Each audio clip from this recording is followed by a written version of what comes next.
Hello students, उड़ान free coaching classes में आपका स्वागत है। मैं विजेंद्र सांड आज आपको रीजनिंग का लास्ट टॉपिक करवाऊंगा जिसका नाम है विश्लेषणात्मक तर्क शक्ति यानी कि एनालिटिकल रीजनिंग। करना क्या है आपको इसके अंदर, जो आप पहले कर चुके हैं। मैंने आपको लास्ट वीडियो में भी ये बात बताई थी कि जो चीजें हमने कर ली यानी कि ये यूज क्यों होता है, पहले उसके ऊपर बात करते हैं। ये टॉपिक इसलिए यूज होता है कि आपको कोई भी समस्या का विश्लेषण करके फिर आपको क्या करना है, उसके ऊपर कार्रवाई करनी है। जब हम किसी का विश्लेषण करेंगे इसका मतलब सबसे पहले आपको समस्या के बारे में पता होना चाहिए, उसका पूरा सुनेंगे। उसके बाद उसके ऊपर क्या क्या तर्क है लोगों के वो सुनेंगे, उसके क्या क्या निष्कर्ष निकल सकते हैं उसका पता लगाएंगे, और क्या क्या कार्रवाई हम उस पर कर सकते हैं वो भी हमें पता होना चाहिए। और फिर हम क्या उसका फाइनल डिसीजन लेंगे। और उस समस्या के कारण क्या, कारणों के बारे में भी हमें पता होना चाहिए। यानी कि इस टॉपिक के अंदर उन सारों का ही मिक्स है। यानी कि कथन और तर्क, कथन और निष्कर्ष, कथन और कारण, और कथन और पूर्व धारणाएं, वो सारी क्या है, मिक्स है। अगर इन सारों के बारे में अगर आपको ज्ञान है तो वही हमारे पास क्या है, विश्लेषणात्मक तर्क शक्ति का टॉपिक है। मतलब सारे टॉपिक का मिक्स ही होगा। तो हम करेंगे, चलो आगे देखो। सबसे पहले हमें किस किस बातों का ध्यान रखना है, पहले हम उसकी बात करेंगे। यानी कि ये टॉपिक पे क्वेश्चन करने के लिए आपको किस किस बातों का नॉलेज होना चाहिए। कोई भी किसी भी चीज का विश्लेषण करने के लिए आपको किस किस चीज का नॉलेज होना चाहिए उस पर बात करेंगे। एक तो आपको पूर्व धारणा के बारे में पता होना चाहिए, अजम्पशन के बारे में। ये टॉपिक भी हम कर चुके हैं। अजम्पशन क्या होता है, कोई भी अगर आपको स्टेटमेंट गिवन होगा उस स्टेटमेंट को 100% ट्रूथ लेते हुए फिर हम उसकी जो पूर्व धारणाएं हैं उस पर विचार करते हैं कि कौन सी उसके साथ सेट हो रही है या कौन सी उसको जो है उसके अकॉर्डिंग है, उस पर हम बात करेंगे, उसको सही मानेंगे। दूसरा अपुष्टकारी और पुष्टकारी, यानी कि जो भी आपके पास कोई भी समस्या है आपके पास, वो कितनी सही है और कितनी गलत है, या जो भी आप निष्कर्ष लेते हो, जो भी आप कोई भी निर्णय लेते हो, कोई भी डिसीजन लेते हो, उसका कितने पॉजिटिव रिपोर्ट आ सकते हैं उसके पक्ष में और कितने उसके विपक्ष में यानी कि उसके नेगेटिव रिपोर्ट आ सकते हैं। उन सभी के बारे में भी आपको नॉलेज होना चाहिए, उसके बारे में भी आपको चारों ओर से उसको देखना है। तीसरी बात क्या होगी, निष्कात्मक, निष्कर्ष क्या निकल सकते हैं, कंक्लूजन की दृष्टि से भी देखना है कि अगर आप ये डिसीजन लेंगे तो उसके क्या निष्कर्ष निकल सकते हैं, ये डिसीजन अगर हम लेंगे तो उसके क्या निष्कर्ष निकल सकते हैं। तो आपको निष्कर्ष के अकॉर्डिंग भी आपको उसके बारे में सोचना है। उसके बाद हम बात करेंगे तर्क विधि, मेथड ऑफ आर्ग्यूमेंट। उसके ऊपर लोगों के क्या क्या तर्क है वो भी आपको पहले सुनने हैं उसके ऊपर। उसके बाद हम क्या करेंगे, सिद्धांत, यानी कि जो आप डिसीजन ले रहे हो वो किस सिद्धांत पे काम कर रहा है, आपका मेथड क्या है उस काम को करने का, उसके बारे में भी आपको प्लानिंग करनी है। दूसरी बात यह विवाद बिंदु, यानी कि अगर आपके पास कोई समस्या है तो उस समस्या का मेन पॉइंट क्या है, किस बात की समस्या है, मेन विवाद किस बात पे है, उसका भी आपको पूरा पता होना चाहिए। तीसरी बात है तथ्य की भूमिका, यानी कि जो डिसीजन है या जो स्टेटमेंट आपके पास है उसकी क्या भूमिका है समाज में, या फिर देश के लिए, राज्य के लिए, या प्रशासन के लिए, यानी कि क्या भूमिका क्या है उसकी। फिर क्या त्रुटि क्या है उसके अंदर, उसके ऊपर भी विचार करेंगे। और दूसरा विरोधाभास, यानी कि उस पे क्या क्या विरोध आ सकते हैं, लोग क्या क्या विरोध कर सकते हैं उसके ऊपर भी हम क्या विचार करेंगे। उसके बाद में समानांतर संरचना, यानी कि उसके पैरेलल क्या क्या ऐसे आउटपुट आ रहे हैं जिसकी वजह से वो प्रभावित हो रही है, वो चीजें भी हम देखेंगे। तो ये सारी चीजों के बारे में अगर आपको नॉलेज है तभी आप क्या कर सकते हो, उसका किसी भी प्रॉब्लम का, किसी भी समस्या का विश्लेषण कर सकते हैं और फिर उसका सही समाधान कर सकते हैं, जिससे आपके पास आउटपुट जो है वो नेगेटिव ना आए, पॉजिटिव ज्यादा आए। ठीक है, नेगेटिव कम से कम हो, पॉजिटिव ज्यादा ज्यादा हो, कोई भी त्रुटि ना हो, किसी तरह का विवाद भी ना हो, कोई गलत निष्कर्ष ना निकलता हो, लोगों के गलत तर्क ना आते हो उस पे ऊपर। यानी कि ये सारी बातों का आपको क्या करना है, ध्यान रखना है। क्वेश्चन करेंगे बस। अब ये मान लो कि हमें तर्क के बारे में, निष्कर्ष के बारे में, कार्यवाही के बारे में, कारणों के बारे में, सब सारे टॉपिक के बारे में पहले से नॉलेज है। फिर कोई भी समस्या आएगी हम उसी के अकॉर्डिंग उसको सोचेंगे। तो देखो इधर करना क्या है, इसके अंदर है क्या आपके पास, वही है। हमें उन सभी के बारे में पता होना चाहिए कि मान्यता क्या है, तर्क क्या है। जैसे अब मान लो ये टॉपिक आ गया मान्यता का, इसमें हमारे पास है क्या, देखो यदि वह बुद्धिमान है तो वह नेट परीक्षा उत्तीर्ण करेगा। तो देखो इस स्टेटमेंट के अकॉर्डिंग हमारी क्या मान्यता सही है वो देखना है कि वह बुद्धिमान है तो वो नेट की परीक्षा उत्तीर्ण करेगा, इस पे बात हो रही है।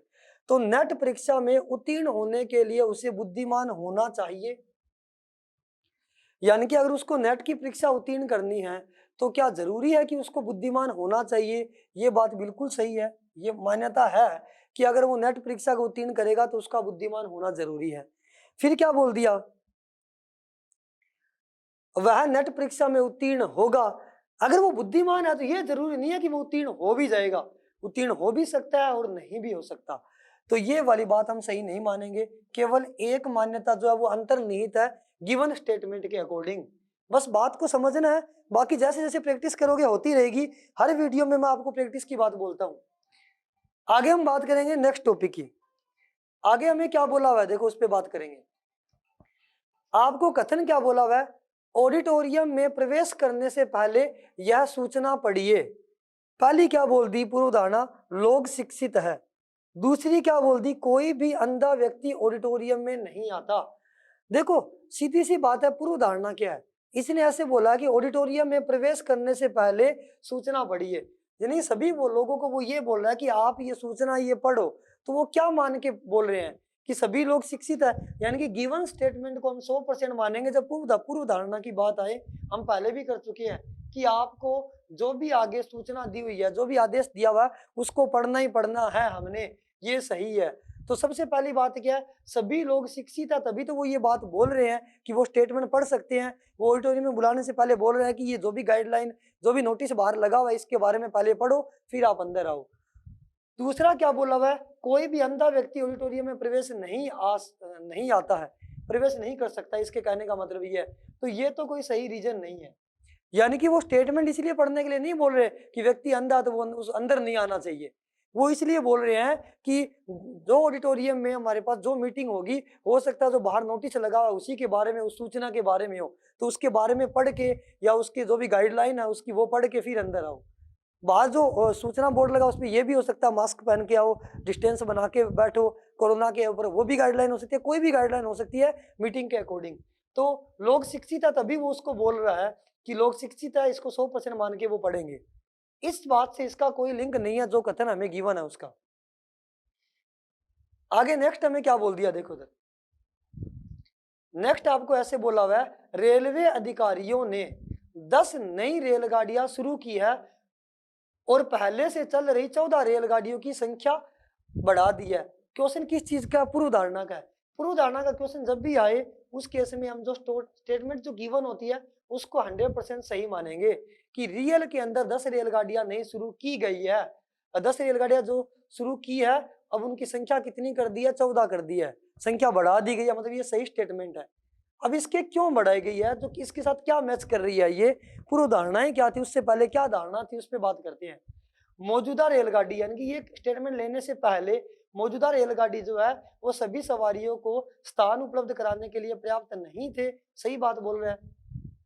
कि नई रेलगाड़ी और क्यों बढ़ाएंगे, हो सकता है कि पहले जो रेलगाड़ी है उस पे हमारे पास जो पर्यटक है वो बढ़ गए होंगे, तो स्थान कम हो सकता है, उसकी वजह से नई रेलगाड़ी चलानी पड़ रही है, ऐसा भी हो सकता है। सही बात है, जो इसके साथ फिट हो रही है। मतलब नेक्स्ट क्या बोल दिया, नई और अतिरिक्त रेलगाड़ियों में पर्याप्त सवारियां होंगी जिससे वे आर्थिक रूप से सक्षम बनेंगी। ये भी बात बिल्कुल सही है, यानी कि नई रेलगाड़ियां होगी, अतिरिक्त रेलगाड़ियां होगी तो बाकी यात्री भी उस पर सवारियां करेंगे पूरी मात्रा में, यानी कि ज़्यादा लोग सवारियां कर सकते हैं, जिससे रेल का जो हमारे पास इनकम जो है वो बढ़ेगी और वो आर्थिक रूप से क्या होगी, स्ट्रॉन्ग होगी। ये भी सही है, यानी कि कहने का मतलब क्या हुआ कि इससे पहले की जो हमारी पूर्व धारणाएं थी वो क्या थी, जो इस स्टेटमेंट के ये एक्शन लेने से पहले जो इसके साथ मैच करे, यानी कि क्यों नई रेलगाड़ी स्टार्ट की गई, इसी वजह से की गई। या तो हमारे पास सवारी ज्यादा हो गई थी, स्थान कम पड़ गया था, या ये भी हो सकता है कि फाइनेंशियली स्ट्रॉन्ग करने के लिए कि अगर दूसरे टाइम पे भी रेलगाड़ी चलेगी तो उस टाइम पे भी लोग आते हैं, उनके ऑफिस का टाइम होता है, जिससे ज्यादा लोग जो है यात्रा करेंगे, जिससे भी आर्थिक रूप से भी वो सक्षम होंगे। दोनों बातें सही है। दूसरी बात क्या बोल दी देखो आगे, इसमें आपको ऐसे बोला हुआ है, आजकल महिलाएं बहुत अधिक भागदौड़ की जिंदगी बिता रही है जिसके कारण अति तनाव हो जाता है। अब देखो पूर्व धारणा, इसके ऊपर क्या धारणा थी? जब भी धारणा का क्वेश्चन आए तो अजम्पशन का कोई भी क्वेश्चन आए 100% स्टेटमेंट को ट्रू लेके चलना। आपने 100% श्योर है कि महिलाएं भागदौड़ ज्यादा कर रही है जिसके कारण से तनाव आ रहा है। ये बात तो बिल्कुल सही मानते हैं हम कि महिलाएं भागदौड़ भी कर रही है जिससे तनाव बढ़ रहा है उनका। लेकिन ये वाली जो धारणा है वो इससे कैसे मैच करती है उस पर बात करेंगे। पुरुष काम करने में रुचि नहीं ले रहे, बिल्कुल ही गलत बात है। महिला भागदौड़ कर रही है, तनाव उनको आ रहा है, उसमें पुरुष काम करे, ये तो एक अलग ही घटना है कि पुरुष काम करने में रुचि नहीं ले रहे। तो पुरुष काम करने में रुचि नहीं ले रहे, इसका मतलब ये थोड़ी है कि महिला भागदौड़ करेगी और उस तनाव में आ जाएगी। पूरी तरह से 100% ये बात इस पे श्योर नहीं हो रही। आगे क्या बोल दिया, महिलाएं अपनी समस्याओं के बारे में अपने से वरिष्ठ लोगों से परामर्श ले रही है, ये बात भी इस पे श्योर नहीं कर रही। दोनों स्टेटमेंट शो नहीं कर रही, यानी कि महिला अगर तनाव में आती है तो वरिष्ठ लोगों से परामर्श भी ले रही है, तनाव में भी आ रही है, ये वाली बात भी इस पे शो नहीं कर रही। दोनों के दोनों कथन गलत है। तो जिस ऑप्शन में आपके पास लिखा होगा पहला व दूसरा दोनों अंतर्निहित नहीं है, दोनों इम्प्लिसिट नहीं है, उस पर टिक कर देंगे। It means first and second both are not implicit, यानी कि पहला और दूसरा जो है वो अंतर्निहित नहीं है, दोनों ही। आगे बात करते हैं, नेक्स्ट क्या बोला आपको, देखो आगे आपको क्वेश्चन में बोला क्या गया है, विनिर्माण कार्यों के संचालन में अनुभव करने वाले सक्षम ठेकेदारों से सील की हुई निविदाएं आमंत्रित की जाती है। देखो कोई भी मतलब भवन हो गया, कोई भी स्कूल कॉलेज सरकारी कोई भी भवन हो गया, उसका हम विनिर्माण कर रहे हैं, चाहे वो प्राइवेट है चाहे सरकारी है, वो दोबारा बना रहे हैं उसको तोड़ के, तो उसके लिए इसने ऐसे बोला हुआ है कि उसका संचालन के में अनुभव रखने वाले सक्षम ठेकेदारों से सील की हुई निविदाएं आमंत्रित की जाती है। जिसको एक्सपीरियंस है, यानी कि उसी के जो ऑफर जो है एक्सेप्ट की जाती है, इसने ऐसे बोला हुआ है। तो निविदाएं केवल अनुभव ठेकेदारों से आमंत्रित करती है। तो जो बात बोल रही है, जो बात इसमें गिवन है वो भी इससे रिलेटेड है, अनुभव ठेकेदारों की बात हो रही है, बिल्कुल सही बात है। निष्कर्ष यही निकल रहा है, जो कथन गिवन है उसका निष्कर्ष यही निकल रहा है कि एक्सपीरियंस्ड जो हमारे पास ठेकेदार है वही हमसे कांटेक्ट करे, निविदा में यही है। यानी कि वे गाइडलाइन है जिसका निष्कर्ष ये निकलता है कि इस स्टेटमेंट का निष्कर्ष ये निकल रहा है कि जिन ठेकेदारों को एक्सपीरियंस है भवन बनाने का, वही उस निविदा को फिल करे, वही फॉर्म भरे। मतलब दूसरी बात क्या बोल दी, विनिर्माण कार्यों में सक्षम निविदाकर्ताओं की खोज करना कठिन है, बिल्कुल ही गलत बात है। यानी कि ये ऐसे बोल रहा है कि जो लोग उस काम करने में सक्षम हैं उनको ढूंढना कठिन है, इसलिए ये स्टेटमेंट निकाली है।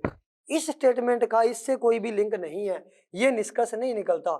यानी कि इन्होंने एक नोटिस निकाला है कि जिन ठेकेदारों को अच्छा एक्सपीरियंस है वो लोग ही फॉर्म भरे टेंडर लेने के लिए, ऐसे बोला गया है। तो इसका निष्कर्ष ये निकलता है कि अनुभवी ठेकेदारों को ही आमंत्रित करना चाहते हैं वो। ठीक है ना, निष्कर्ष देखना कि गिवन स्टेटमेंट का क्या निष्कर्ष निकलता है। आगे देखो नेक्स्ट, निष्कर्ष का क्वेश्चन था, यानी कि जो मैं इसमें आपको करवा रहा हूं ना, उसमें आपके पास मान्यता का क्वेश्चन भी आ गया, आपके पास अवधारणा का क्वेश्चन भी आया है, अब निष्कर्ष का क्वेश्चन भी आ रहा है। सारे क्वेश्चन मिक्स आएंगे। तो उससे पहले ये अच्छे से करने से पहले पीछे वाले सारे टॉपिक अच्छे से कवर कर लो, तो इसको समझने में दिक्कत नहीं आएगी आपको। निष्कर्ष में रिजल्ट देखना होता है, अवधारणा में जो कथन गिवन है उसको 100% मान के उसके साथ कौन सा अनुसरण करता है, कौन सा इम्प्लिसिट होता है वो देखना होता है। मान्यता में जो स्टेटमेंट गिवन है उसको माननी होती है हमने, ठीक है। और निष्कर्ष में आउटपुट देखना होता है। अब तक 3 बातें हुई है, फिर आगे बात करेंगे। देखो क्या बोल दिया, एक गंभीर सड़क दुर्घटना जिसमें कल एक व्यक्ति को कार ने रौंद दिया ने एक बार फिर, क्वेश्चन में क्या बोल दिया, ने एक बार फिर सड़कों की अत्यधिक खराब स्थिति की ओर ध्यान केंद्रित कर दिया है, ऐसे बोला गया है क्वेश्चन में। देखो क्या हमारे पास इसके निष्कर्ष क्या निकले, क्वेश्चन में ऐसे बोला हुआ है, देखो कि एक गंभीर दुर्घटना हुई जिसने एक व्यक्ति को कार ने रौंद दिया है, मतलब एक्सीडेंट हो गया किसी व्यक्ति का, एक बार फिर सड़कों पे अत्यधिक खराब स्थिति की ओर ध्यान केंद्रित कर दिया गया है। एक बार फिर मतलब पहले भी ऐसा किया जा चुका है, कहने की बात ये हुई। देखो क्वेश्चन में क्या है, जो दुर्घटना हुई वह घातक थी, ये बात भी बिल्कुल सही है। इसका निष्कर्ष निकल सकता है कि दोबारा केंद्रित क्यों हुआ, जो दुर्घटना थी हो सकता है वो घातक थी, इसकी वजह से ऐसा हुआ, ये भी आउटपुट हो सकता है इसका, ये भी निष्कर्ष निकल रहा है। दूसरी बात, सड़क की अत्यधिक असंतोषजनक स्थिति के कारण अब तक कई दुर्घटनाएं हो चुकी है, ये बात भी गलत नहीं है। एक बार फिर ये बोल ही रहा है, इसका मतलब सड़क खराब है जिसकी वजह से पहले भी दुर्घटना हो चुकी है, ये भी निष्कर्ष इसका निकल रहा है। दोनों निष्कर्ष निकल रहे हैं कि आज दुर्घटना हुई है वो भी बहुत घातक थी, जिसकी वजह से वहां हमारे पास क्या हुआ, अत्यधिक ध्यान केंद्रित करने पे भीड़ लगी है, मतलब बात की गई है। दूसरा ये भी निष्कर्ष सही हो सकता है कि इससे पहले भी हो सकता है वहां दुर्घटना हो चुकी है सड़क खराब होने की वजह से। दोनों बातें बिल्कुल सही है, फर्स्ट और सेकंड दोनों स्टेटमेंट ट्रू है। आगे देखो नेक्स्ट क्या बोल दिया आपको, आज महानगरों में नर्सरी शिक्षा कई गुना महंगी हो गई है। निष्कर्ष क्या निकले इसके, महानगरों में प्राय सभी चीजें महंगी ही रहती है, बिल्कुल ही गलत बात है। अगर महानगरों में शिक्षा व्यवस्था ये कह रहा है कई गुना महंगी हो गई है, तो इसका इससे क्या लिंक है, इस बात से ये थोड़ी निष्कर्ष निकलता है कि सारी चीजें महंगी मिलती है। दूसरी बात क्या बोल रहा है, निजीकरण के चलते महानगरों में नर्सरी शिक्षा कई गुना महंगी हो गई है, ये भी इससे इम्प्लिसिट नहीं हो रहा, ये निष्कर्ष भी इस बात का नहीं निकल रहा। निजीकरण अलग अलग इस विभाग में हो रहा है, उसका शिक्षा पे क्या प्रभाव पड़ा, दोनों बातें जो है वो इसके साथ इस बात के दोनों निष्कर्ष नहीं निकल रहे। यानी कि पहला, शिक्षा व्यवस्था महंगी हुई है तो बाकी चीजों पे क्या फर्क पड़ेगा, या शिक्षा महंगी हुई है तो उसकी वजह से निजीकरण का क्या लेना देना है, जो दूसरे जो प्राइवेटाइजेशन हो रहे हैं, निजीकरण हो रहे हैं, उसका शिक्षा व्यवस्था पे क्या है शिक्षा महंगी होने पे। यानी कि इस बात के ये दोनों निष्कर्ष नहीं निकल रहे। इसका ये निष्कर्ष निकल सकता है कि शिक्षा महंगी हो गई तो बच्चों को शिक्षा लेने में परेशानी है, ऐसे कोई निष्कर्ष निकल सकते हैं, ये कोई निष्कर्ष नहीं निकल रहे, दोनों के दोनों निष्कर्ष गलत है इसके। आगे नेक्स्ट आपको क्या बोल दिया, देखो इधर, इसमें आपको क्या बोल दिया, कई विद्यालयों में अधिकांश विद्यार्थी अंतिम वर्ष की परीक्षा में उत्तीर्ण नहीं हो पाते। कार्यवाही का क्वेश्चन आ गया, हम पहले कार्यवाही का भी क्वेश्चन कर चुके हैं। आपको जो स्टेटमेंट गिवन है, इस स्टेटमेंट में क्या कार्रवाई हो सकती है, पहले हमने क्या देखे, मान्यता मानना है उसको तो हम कैसे करेंगे, कौन सी मान्यता सही है। दूसरी हमने क्या की, अवधारणाएं, जो हमने काम किया, जो नोटिस लगाया उसमें पूर्व अवधारणाएं, तो पूर्व धारणाएं क्या क्या थी उसके ऊपर, उन दोनों में से सही देखेंगे कौन सी थी। फिर हमने पढ़ा निष्कर्ष के बारे में कि जो स्टेटमेंट गिवन है, जो कथन गिवन है, उस कथन की वजह से, उस प्रॉब्लम की वजह से क्या निष्कर्ष निकलते हैं, तो सही निष्कर्ष कौन सा, उस पे बात कर रहे थे। अब हम किसके ऊपर बात कर रहे हैं, अब आपको ऐसे बोल दिया कार्यवाही, यानी कि कई विद्यालय में अधिकांश विद्यार्थी अंतिम वर्ष की परीक्षा में उत्तीर्ण नहीं हुए, यानी कुछ विद्यार्थियों में, यानी कि अंतिम वर्ष की जो परीक्षा थी, फाइनल जो एग्जाम था, उसके अंदर ज्यादातर विद्यार्थी पास नहीं हुए, तो इस पे आप क्या कार्रवाई करोगे, कौन सी कार्रवाई आपकी सही होगी उस विद्यालय पे, उस पे बात करेंगे। तो इन देखो, मैं कार्रवाई के टॉपिक में आपको बता चुका हूं, कार्रवाई करते टाइम आपको सभी बातों का ध्यान रखना है, ऐसी कार्रवाई करनी है जिसकी वजह से एक तो देश का नुकसान ना हो, देश के विरुद्ध नहीं होनी चाहिए। दूसरी बात यह है कि जो आप कार्रवाई करो वो संविधान के विरुद्ध नहीं होनी चाहिए। तीसरी बात यह है आपकी कार्रवाई जो वो पक्षपात वाली नहीं होनी चाहिए, कोई भेदभाव नहीं होना चाहिए उसके अंदर, या किसी के दबाव में आप कार्रवाई नहीं करेंगे। तो यहाँ क्वेश्चन में क्या है, इन विद्यालयों को बंद कर देना चाहिए क्योंकि ये अनुत्पादक हो गए हैं, बिल्कुल ही गलत बात है।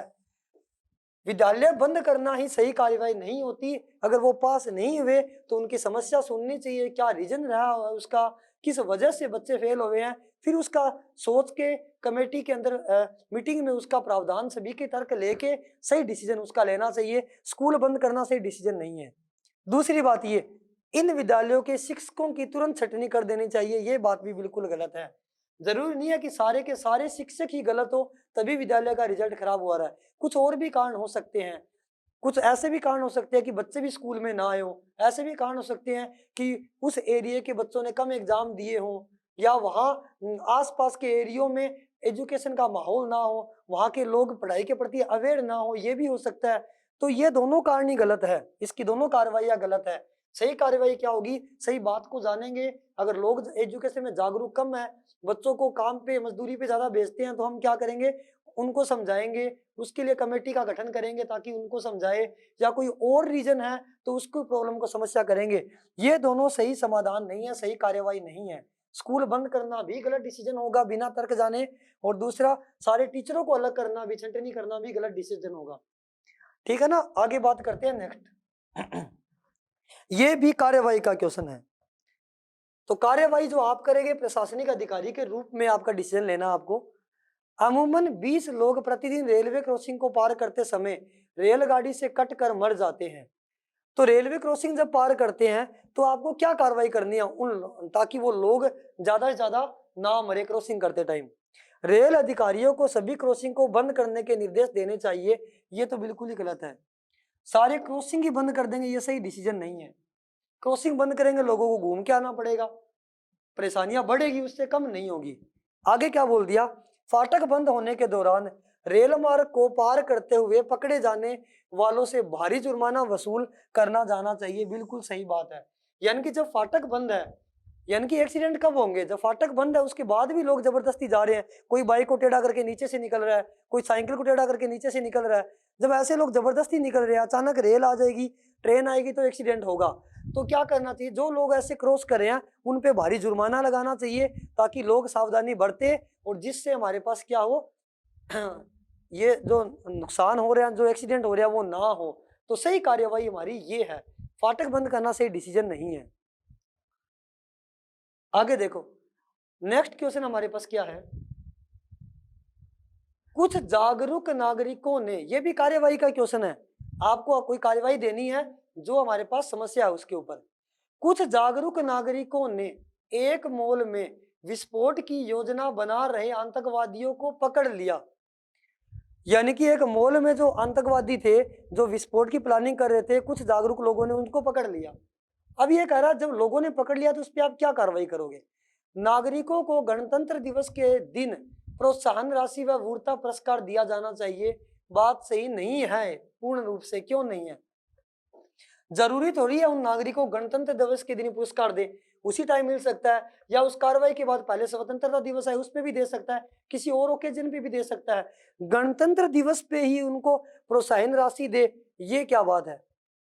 ठीक है ना, तो ये तो आपकी तरफ से कोई कार्यवाही नहीं हुई। ठीक है, दूसरी बात, नागरिकों को विरोधी दस्तों में, आतंक विरोधी दस्तों में शामिल कर देना चाहिए। ये भी सही बात नहीं है। अगर उन नागरिकों ने आतंकवादियों को पकड़ लिया तो देखो, आतंक विरोधी दस्तों में शामिल होने के लिए बहुत सी और भी गाइडलाइंस होती है, और भी रूल्स होते हैं, बहुत चारों ओर से और भी बातों का जांच करनी होती है, इंटरव्यू वगैरह होते हैं, उनके जांच पड़ताल होती है, फिर उसमें शामिल करना सही होता है। डायरेक्ट किसी लोगों ने अगर मान लो आतंकवादी दस्ते को पकड़ लिया, सीधा ही उसको आतंकवादी विरोधी दस्तों में शामिल करना बिल्कुल ही गलत बात है। दोनों की दोनों कार्यवाहियां जो है वो सही नहीं है पूर्ण रूप से। आगे देखो नेक्स्ट, ये भी कार्यवाही का ही क्वेश्चन है। क्वेश्चन में दिया क्या हुआ है, केंद्रीय अन्वेषण ब्यूरो सीबीआई को एक अधिकारी द्वारा ऐसे कार्य के लिए रिश्वत लेने की शिकायत प्राप्त होती है जो उसका कर्तव्य है। यानी कि कोई भी ऑफिसर है, ठीक है, उसकी कंप्लेन आती है कि ये इसका फर्ज बनता है ये काम करने का, लेकिन फिर भी ये इस काम के पैसे ले रहा है, रिश्वत ले रहा है। यानी कि तो क्या करना चाहिए, तो उस सीबीआई ऑफिसर को क्या काम करना चाहिए, उसकी कार्रवाई के तरीके क्या होने चाहिए, उस पर बात हो रही है। सीबीआई द्वारा अधिकारी को रंगे हाथ पकड़ने की कोशिश करनी चाहिए तथा उसके बाद उसके खिलाफ कार्रवाई करनी चाहिए। बिल्कुल सही बात है। कोई शिकायत तो ऐसे भी कर सकता है, मान लो मैं किसी पे, मेरी किसी से दुश्मनी है, मैं जाके कह दूंगा कि उसने रिश्वत ली है, चाहे उसने ना भी मांगी हो, तो सीधी अगर कोई सीबीआई ऑफिसर उस पर कार्रवाई करे वो बिल्कुल गलत बात है। सीबीआई ऑफिसर को पहले उसको रंगे हाथ पकड़ना चाहिए, प्लानिंग करनी चाहिए रंगे हाथ पकड़ने की। जब वो रंगे हाथ पकड़ा जाए उसके बाद ही उस पर सख्त कार्रवाई करनी चाहिए। दूसरी बात, सीबीआई को इस विषय में निश्चित होने के लिए कुछ और शिकायतों का इंतजार करना चाहिए। ये बिल्कुल ही गलत है। हो सकता है जिसने शिकायत की हो वो सही शिकायत की हो उसने, तो उसको हाथों हाथ एक्शन लेना चाहिए, उसको इंतजार नहीं करना चाहिए कि बाकी और लोग भी आके इसकी कंप्लेन करेंगे तब उसके बारे में हम सोचेंगे। ये भी डिसीजन गलत है। तो क्या सही है इसका, केवल एक ऑप्शन दिए हुए हैं, केवल एक, केवल दो, एक और दो, या एक या दो। तो सही ऑप्शन कौन सा है कि ओनली फर्स्ट स्टेटमेंट जो है इसकी पहली जो कार्रवाई है वो बिल्कुल सही है। आगे नेक्स्ट क्वेश्चन में क्या दिया हुआ है देखो, इसके अंदर ये जो क्वेश्चन है ना, एक साथ ही कुछ क्वेश्चन दिए हुए हैं। ये क्वेश्चन है कथन और कारणों के क्वेश्चन है, यानी कि ये क्वेश्चन क्या है, कथन दिए हुए हैं आपको, उन कथनों के क्या कारण है जो कथन गिवन है और क्या उसके प्रभाव है, इन सभी के बारे में पढ़ना है। देखो इधर कारण प्रभाव की अगर बात करें तो वही आपको आंसर देना है, क्वेश्चन में दिया भी हुआ है। नीचे दिए गए प्रश्न में एक तथा दो कथन दिए गए हैं। ये कथन या तो स्वतंत्र कारण हो सकते हैं, कहने का मतलब दोनों कथन अलग अलग हो सकते हैं। मैं ये बोल दूं कि ये क्या है, पेन है, और मैं ये बोल दूं ये वॉच है, दोनों अलग अलग कथन, आपस में कोई लिंक नहीं है। ऐसा भी हो सकता है कि दोनों कथन स्वतंत्र हो सकते हैं जिनका आपस में कोई संबंध ना हो। या फिर एक सामान्य कारण, कोई एक सामान्य कारण भी हो सकता है। दूसरी बात, स्वतंत्र कारणों के प्रभाव भी हो सकते हैं, यानी कि एक कारण है या दोनों प्रभाव हो सकते हैं, या एक कारण हो दूसरा उसका प्रभाव हो, ये भी हो सकता है। इनमें से एक कथन दूसरे कथन का प्रभाव भी हो सकता है। ये बात जो मैंने बोली है इसने बोल लिख दी। दोनों कथनों को पढ़िए और तय कीजिए कि निम्नलिखित में से किस उत्तर का चुनाव इन दोनों कथनों के बीच सही संबंध बताता है। पहला इसने आंसर दिया हुआ है, कथन एक कारण है दूसरा उसका प्रभाव है। दूसरा बोल दिया कथन दो कारण है और कथन एक उसका प्रभाव है। फिर बोल दिया कथन एक और कथन दो दोनों स्वतंत्र है, दोनों का आपस में कोई लिंक नहीं है। दूसरा कथन एक व कथन दो दोनों कारणों के प्रभाव है, यानी कि कोई कारण हुए है कहीं और उन कारणों के प्रभाव है वो। तीसरी बात, कथन एक व कथन दो दोनों समान कारण के प्रभाव है, एक ही कारण के दोनों रिजल्ट है, ऐसे बोल रहा है। तो देखो बात करते है क्या बोल रहा है। पहले इसने बोला पहले कथन में कि भारत में 26 जनवरी को गणतंत्र दिवस के रूप में बनाया जाता है। दूसरा बोल दिया 26 जनवरी 1950 को भारतीय संविधान पूर्णतः लागू किया गया था। देखो गणतंत्र दिवस क्यों बनाया जाता है, क्योंकि उस दिन संविधान की स्थापना हुई थी। तो 26 जनवरी 1950 को भारतीय संविधान लागू किया गया था और इसका प्रभाव क्या पड़ा कि हम उस दिन गणतंत्र दिवस मनाते हैं। कहने का मतलब ये तो कारण है और ये उसका प्रभाव है। तो कथन दो तो कारण है कि संविधान लागू किया था, ये कारण हुआ था, और ये इसका प्रभाव है गणतंत्र दिवस जो हम बना रहे हैं कि जब संविधान लागू किया था तो उसका प्रभाव क्या हुआ, उसका प्रभाव ये हुआ कि हम उस दिन गणतंत्र दिवस मनाते हैं। तो कथन दो कारण है और एक उसका प्रभाव है। सही आंसर ये है कि कथन दो कारण है तथा कथन एक उसका क्या है, प्रभाव है। ये पहला क्वेश्चन हो गया। दूसरे क्वेश्चन में क्या है देखो इधर, आगे नेक्स्ट क्वेश्चन की बात करते हैं। नेक्स्ट क्वेश्चन में आपको क्या बोल दिया, राज्य में साक्षरता दर बढ़ी है, नवदीप परीक्षा के लिए अपना प्रवेश पत्र ले जाना भूल गया। दोनों अलग अलग घटनाएं हैं। साक्षरता दर बढ़ी है ये एक अलग घटनाएं है, इसका किसी का ना तो कोई प्रभाव है ना कुछ हो रहा है, ये एक कारण है, एक अलग घटना है कि साक्षरता दर बढ़ी है। आगे नेक्स्ट दे दिया नवदीप परीक्षा के लिए अपना प्रवेश पत्र ले जाना भूल गया। ये भी एक अलग कथन है, एक अलग घटना है, दोनों का आपस में कोई संबंध नहीं है। तो क्या लिखेंगे, कथन एक और कथन दो दोनों आपस में अलग अलग कारण है। ये एक अलग कारण है कि साक्षरता दर बढ़ी है और ये एक अलग कारण है कि वो प्रवेश पत्र लाना भूल गया है। दोनों का आपस में कोई भी लिंक नहीं है। तो सेकंड का जो आंसर है वो कौन सा होगा, थर्ड होगा। उसके बाद आगे देखो नेक्स्ट में आपको क्या बोल दिया, पहला कथन दिया हुआ अखिल ने पिछले कुछ महीनों से अपने घर का किराया नहीं दिया। दूसरा क्या बोल दिया, पिछले 4 महीने से अखिल को सैलरी नहीं मिली। तो सिंपल सी बात है, ये कारण है, रीजन है ये कि पिछले 4 महीने से उसको सैलरी नहीं मिली जिसकी वजह से उसने घर का किराया नहीं दिया। तो क्या लिखेंगे हम, कथन दो जो है वो कारण है और एक उसका प्रभाव है। कथन दो कारण है, कथन एक उसका प्रभाव है। सही आंसर ये होगा। तो फोर्थ का सही आंसर कौन सा है, यही है जो इसका सेकंड ऑप्शन है। उसके बाद देखो आगे नेक्स्ट बात करते हैं हम। आगे क्वेश्चन में क्या बोल दिया, पिछले कुछ दिनों से नगर पालिका में कोई कर्मचारी दिखाई नहीं दिया। नगर में एक मेले का आयोजन किया जा रहा है। इन दोनों का आपस में कोई भी लिंक नहीं है। पिछले नगर पालिका नगर में एक मेले का आयोजन किया गया, ये एक अलग कारण है, ठीक है। दूसरी बात, पिछले कुछ दिनों से नगर पालिका में कर्मचारी नहीं दिखाई दिए, इसका अलग कारण हो सकता है छुट्टियां चल रही हो, कोई भी रीजन हो सकता है, नगर पालिका में किसी चीज का अवकाश चल रहा हो या कोई हड़ताल चल रही हो, कुछ भी हो सकता है।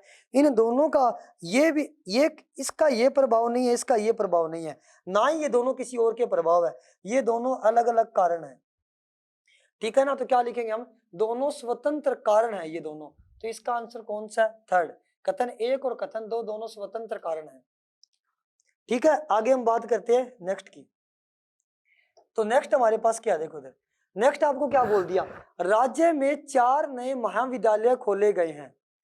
आगे क्या बोल दिया, नवदीप आज सुबह जल्दी उठ गया। तो राज्य में 4 महाविद्यालय खोले गए हैं, ये एक अलग चीज है, और नवदीप आज सुबह जल्दी उठ गया है, ये एक अलग चीज है। यानी कि ये दोनों अलग अलग कारण है, इन दोनों का आपस में कोई भी संबंध नहीं है। तो इसका आंसर भी क्या होगा, सेकंड होगा। तो ये जो हमने क्वेश्चन किए वो कथन, कारण और प्रभाव के किए। देखो, विश्लेषणात्मक तर्क शक्ति सीखने के लिए बस आपको ये सारी बातों का नॉलेज होना चाहिए, क्या कथन, क्या कारण, इस कथन का क्या प्रभाव हो सकता है, इस कारण का क्या प्रभाव हो सकता है, इसकी ये जो हमारे पास कोई समस्या है इसकी क्या कार्रवाई हो सकती है, ठीक है, इसका क्या समाधान हो सकता है, या किसी कोई आपके सामने कथन है तो उसका क्या निष्कर्ष निकल सकता है, सब बातों का आपको नॉलेज होना चाहिए। आगे नेक्स्ट क्या बोल दिया, देखो इधर नेक्स्ट आपको क्वेश्चन में ऐसे बोला हुआ है, क्या वोट करने की उम्र सीमा 18 वर्ष से बढ़ाकर 21 वर्ष कर देनी चाहिए। अब आगे इसके तर्क दिए हुए, अब तर्क वाला टॉपिक करें, लोग अपने अपने तर्क दे रहे हैं इस कथन पे, इस स्टेटमेंट पे, क्या क्या तर्क दे रहे हैं लोग, उस पे बात करते हैं। हाँ, पहला बंदा बोल रहा है हाँ, क्योंकि 18 वर्ष का किशोर इतना समझदार नहीं होता कि उचित राजनीतिक निर्णय ले सके। किसी बंदे ने ऐसा तर्क दिया, बिल्कुल ही गलत बात है ये।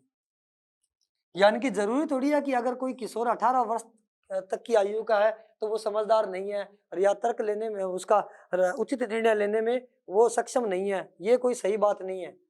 दूसरी बात ये नहीं, मनोवैज्ञानिक रूप से यह प्रमाणित हो चुका है कि 18 वर्षीय युवा राजनीतिक विषयों की पर्याप्त समझ रखता है, बिल्कुल सही बात है। 18 साल उम्र रखी है तो सभी मनोविज्ञानों ने मिलके, सभी विशेषज्ञों ने मिलके ही ये डिसाइड किया है कि ये लोग सक्षम है सही डिसीजन लेने के लिए। तो ये ही सही कारण है इसका, ये सही तर्क ये है, यानी कि दिए गए कथन का, दिए गए स्टेटमेंट का जो सही तर्क है वो ये है। ठीक है ना, उसके बाद हम आगे बात करते हैं नेक्स्ट। आगे हमें क्वेश्चन में क्या बोला हुआ है, देखो, क्या कृषि गतिविधियों से अर्जित आय पर कर लगाना चाहिए। ये बोल दिया नहीं, किसान प्राकृतिक आपदाओं तथा कम पैदावार के साथ साथ सरकारी खरीद मूल्य के कम होने से परेशान है, इसलिए उनकी आय पर कर नहीं लगाना चाहिए। दूसरी बात क्या बोल दी, हाँ, अधिकांश जनसंख्या कृषि पर निर्भर है, इसलिए संसाधनों की वृद्धि हेतु उनकी आय पर कर लगाना चाहिए। ये तो बिल्कुल ही गलत बात है, यानी कि ये तो सही डिसीजन है ही नहीं, फेवर में है ही नहीं कि उन पे कर लगा देना चाहिए, ये सही डिसीजन नहीं है। पहला सही डिसीजन है, क्योंकि कृषि एक ऐसी चीज है, आपदा के टाइम पे फसल ही नहीं होगी, कभी फसल कम होगी कभी ज्यादा होगी, तो उस पे कर लगाना सही नहीं है।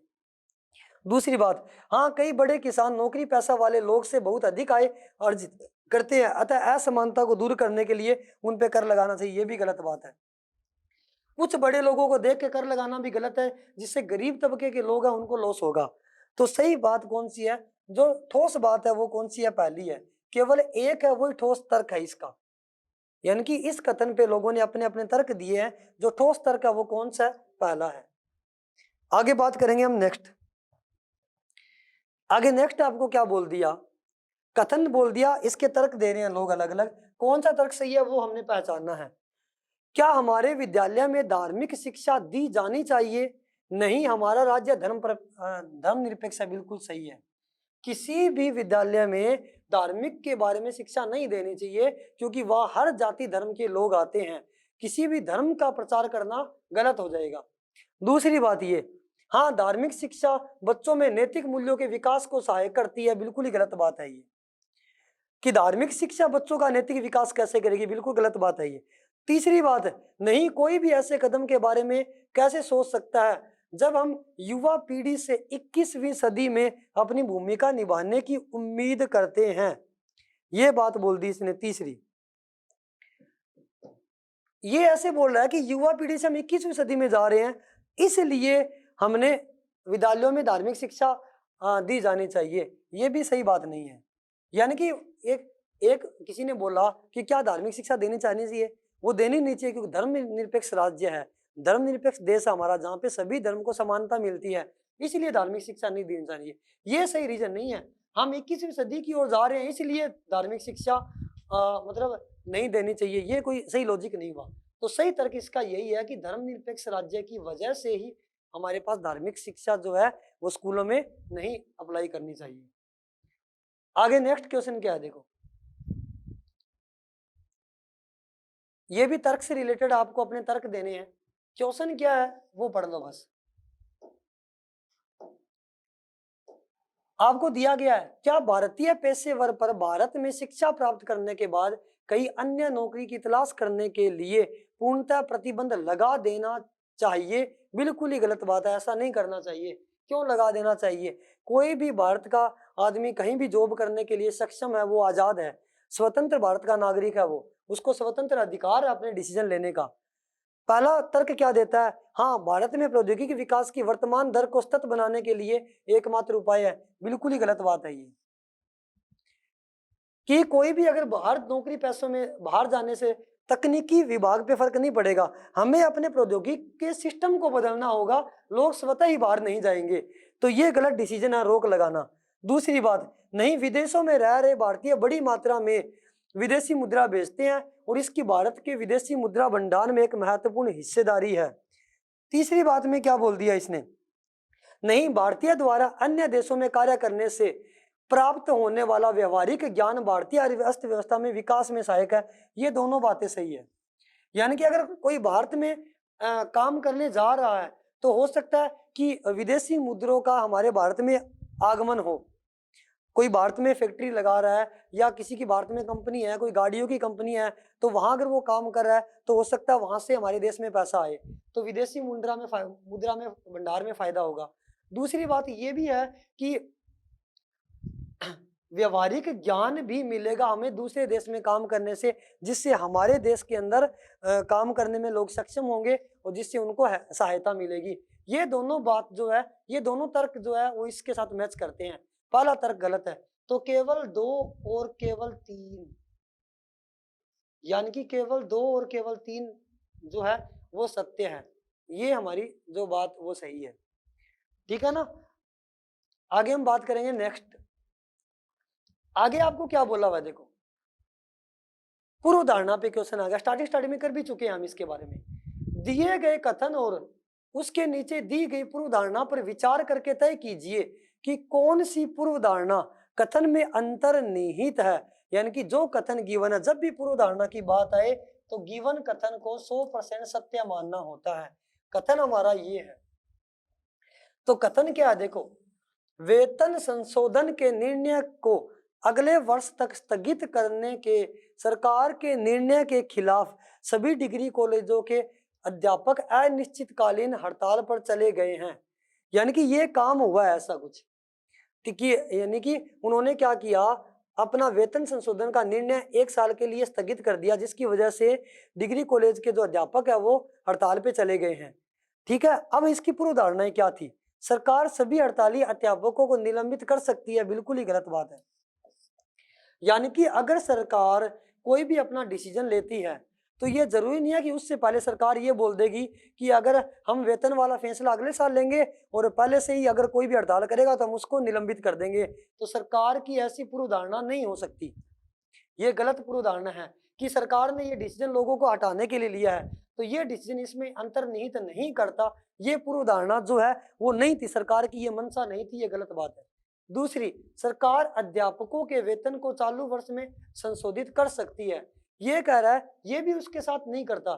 ये कह रहा है कि सरकार जो है, पहले पूर्व धारणा ये थी, यानी कि उनको अपने वेतन का फैसला आगे करने के लिए, वेतन संशोधन का फैसला आगे करने से पहले उनकी मंशा ये थी कि वो जो है वो संशोधित कर तो सकते हैं लेकिन जानबूझ के नहीं कर रही है, ऐसे बोलना चाहता है। तो ये बात भी बिल्कुल ही गलत है, दोनों बात गलत है। तो वो अपने राजस्व की वजह से या किसी और रीजन की वजह से आगे करना चाहते हैं। उनकी ऐसी कोई भी पूर्व धारणाएं नहीं थी जो इसमें गिवन है। कहने का मतलब ना तो पहली गलत है और ना ही दूसरी सही है, ना ही पहली सही है। पूर्व धारणा 1 व 2 दोनों ही अंतर्निहित नहीं है। ये सही आंसर होगा इसका। दोनों की दोनों पूर्व धारणाएं जो है वो गिवन है, वो हमारी सही नहीं है। ठीक है ना? तो ये जो है वो हमने किसने के बारे में पढ़ा था? विश्लेषणात्मक तर्क शक्ति के बारे में। ठीक है ना? एनालिटिकल रीजनिंग के बारे में हमने पढ़ा था, तो इसके बारे में पढ़ गए। इनके पीछे जो हमने पढ़े थे ना, जो हमारे पास कथन और कंक्लूजन थे, यानी कि जो निष्कर्ष निकल रहे थे, कथन और तर्क थे, या कथन और निष्कर्ष थे, कथन और तर्क थे, कथन और कार्रवाई थे, कथन और कारण थे। ठीक है? कथन और पूर्व धारणाएं थी, कथन और मान्यताएं थी। उन सारों का जो निचोड़ जो निकाल के लास्ट में जो हम डिसीजन लेंगे, जो विश्लेषण करेंगे, उनका विश्लेषण करना ही हमारे पास क्या है? वो हमारे पास विश्लेषणात्मक तर्क शक्ति है। ठीक है ना? तो बस इन सारों के बारे में आपस में इनमें डिफरेंस करना, मेन बात ये है कि इसका मतलब अलग अलग करना, सारों का विश्लेषण करना ही हमने आज सीखा है। ठीक है ना? तो आज मैंने आपको आपके आरएएस के अंदर जितने भी टॉपिक थे, ये लास्ट टॉपिक था हमारा, सारे टॉपिक कंप्लीट हो चुके हैं। आप यूट्यूब पे उड़ान फ्री कोचिंग क्लासेस की यूट्यूब चैनल के ऊपर आप सारी वीडियो देख सकते हैं रीजनिंग के। कोई भी डाउट हो तो कमेंट बॉक्स पे कमेंट करिए, हम आपकी हेल्प करेंगे। लास्ट ईयर के क्वेश्चंस का भी हम एक वीडियो लेके आएंगे, जिससे आपको उसमें भी हेल्प मिलेगी। किसी भी सब्जेक्ट में किसी भी तरह की कोई भी डाउट हो तो उड़ान फ्री कोचिंग क्लासेस आपके साथ हमेशा है। हम आपको फ्री सेवा दे रहे हैं। आप लोग भी आगे जाके बिना रिश्वत के ईमानदारी से लोगों की अच्छे से सेवा करना। All the best. ओके बच्चों, जय श्री राम।